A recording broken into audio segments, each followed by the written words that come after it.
Olá! O programa Mais Educação garante acesso à educação integral a estudantes da rede pública em mais de 49 mil escolas espalhadas pelo país. Boa parte dos alunos é beneficiária do Bolsa Família. Quais são os resultados dessa parceria? Sobre o assunto, vamos conversar no NBR Entrevista com Jaqueline Moll, diretora de Currículos e Educação Integral do Ministério da Educação. Tudo bem? Muito obrigada pela sua presença aqui no NBR Entrevista. Eu que agradeço. É sempre uma grande oportunidade de divulgar o trabalho que nós estamos fazendo e o caminho que o país está seguindo para consolidar uma escola de tempo e formação integral. Como é que funciona o programa na prática? Bom, o programa, é preciso dizer que ele é uma estratégia indutora para a construção da política de educação integral, né? Para que nós possamos, de fato, ter aquela escola de dia inteiro que funciona como em muitos países que conhecemos pelo mundo, nós precisamos de alguns anos ainda, né? Mas o Mais Educação vem induzindo as escolas a reorganizarem sua agenda cotidiana.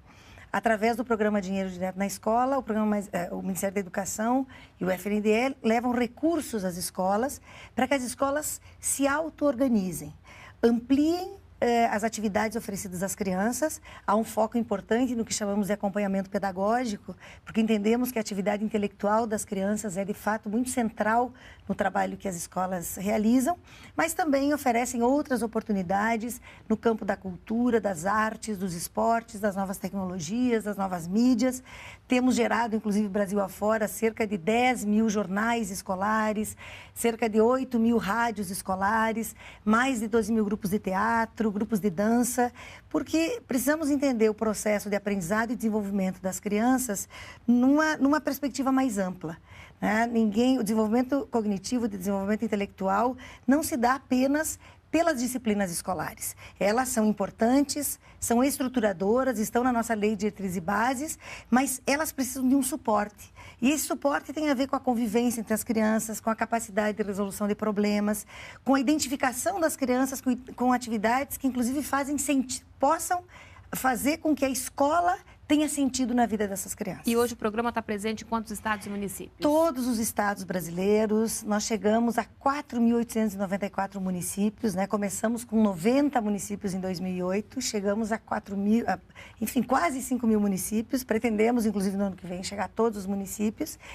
E chegamos a praticamente 6 milhões de estudantes. Qual é o perfil dos alunos que participam do programa? Bem, nós temos lá na página do Ministério da Educação um passo a passo que ajuda a escola a organizar quais são os estudantes para o Mais Educação. Lembro que é uma estratégia indutora para a educação integral. Então, a escola começa se organizando com parte dos seus alunos. O nosso desejo é que, a médio prazo, todos os alunos da escola estejam em tempo integral, né? Não podemos ter só estudantes de tempo integral, temos que ter escolas de tempo e formação integral. E quando a gente fala escolas de tempo e formação integral, ela tem que ter uma infraestrutura, não é isso? Exato, e estamos caminhando, pouco a pouco. Não são questões, nós temos décadas de atraso nessa perspectiva do espaço escolar, mas nós estamos caminhando pouco a pouco para essa reconstrução importante, né? Nós brincamos, né, que seria muito importante um PAC 3, que seria o PAC da infraestrutura escolar no Brasil, né? Porque somos um país que foi utilizando vários espaços para fazer escola.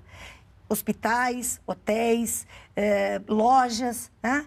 Temos muitas crianças que estudam em espaços que não foram construídos para serem escolas. Mas esse é um debate que o Ministério, com os estados e municípios, vem encarando, e a gente acredita que esse caminho vai se construindo. Entendemos que a infraestrutura é fundamental, mas que é determinante para essa mudança, uma mudança de concepção do processo educativo. A escola de tempo integral não é simplesmente dobrar o turno, fazer um outro turno das mesmas coisas que se fazia no turno anterior. É preciso ampliar o próprio turno que já existia, né? Ter essa ideia do tempo contínuo, de atividades que façam sentido e que conversem com o século XXI. Não é possível que as crianças cheguem numa escola que parece uma escola do início do século XIX. Então, nós estamos num movimento importante que é de ampliação e consolidação de direitos, no sentido de mais tempo de escola, mas também de reinvenção do espaço escolar, de conversa com as novas tecnologias, numa perspectiva de que o professor não é o único detentor do saber. Tornar a escola mais atrativa, né? Tornar a escola mais atrativa. Mas eu volto ao que tu me perguntavas, quem são os estudantes da educação integral? Todos da escola podem ser estudantes da educação integral. Se temos que ter prioridade, não é possível atender a todos, quais são prioritários? Aqueles cuja trajetória escolar é perseguida, entre aspas, pelo chamado fracasso escolar. Aqueles meninos que têm tendência a se evadir da escola, né? A ir embora antes de completar o ano letivo, antes de completar os anos de escolaridade, que são os anos necessários para que possam se inserir de forma mais plena, mais qualificada na sociedade em que vivemos. Então, esses meninos em condição de vulnerabilidade são, de fato, a nossa prioridade. E daí a nossa relação com o programa Bolsa Família, né? Nós temos feito um esforço muito grande e chegamos a mais de 60% dessas 49.530 escolas que aderiram ao Mais Educação, superando a nossa meta de 2013 em 4.500 escolas, porque a meta era de 45 mil escolas nesse ano, né? Então, a ideia é que nessas escolas, 60% dessas escolas são escolas que têm maioria de alunos que são de famílias que recebem o Bolsa Família. E o que vocês observaram até agora, né? O que é mais expressivo é a permanência das crianças na escola, a permanência com aprendizagens na escola. Porque, historicamente, no debate da educação pública, nós nos colocamos esse tripé. É preciso garantir acesso, permanência e aprendizagens significativas. É preciso ter condições para que eles cheguem, mas eles têm que ficar e têm que aprender.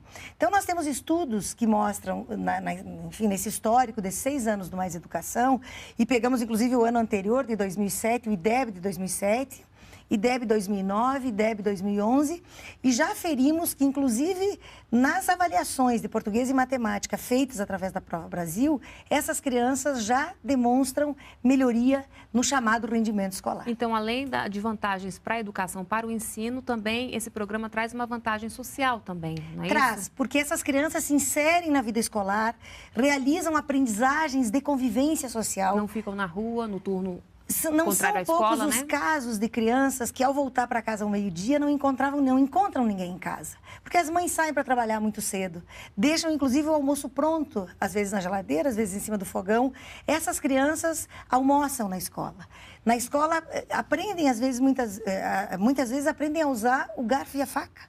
Aprendem a conviver com as crianças, com as outras crianças, com os adultos, a fazer escolha de alimentos e fazem muitos outros aprendizados, né? Esta ideia de que insistimos na ideia de formação integral.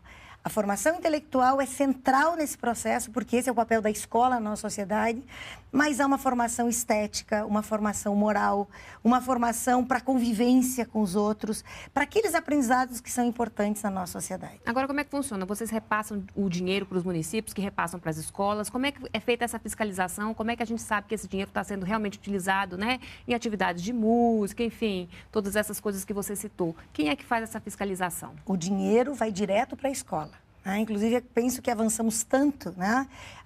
Começamos com não mais que 1.800 escolas em 2008, chegando agora, passando de 49 mil escolas, porque o recurso vai direto para a escola. E a escola, num processo muito autogestionário e de participação da sua comunidade, de seus professores, de seus funcionários, dos pais dos estudantes, faz a escolha, e dos próprios estudantes, evidentemente, né? Faz a escolha das atividades que vão compor esta ampliação do tempo de permanência das crianças. E o recurso chega na conta da escola. E o FNDE, o nosso Fundo de Desenvolvimento da Educação, tem mecanismos, né, de controle desses recursos, há uma prestação de contas que é anual, e esse processo, e temos tido muito êxito nisso.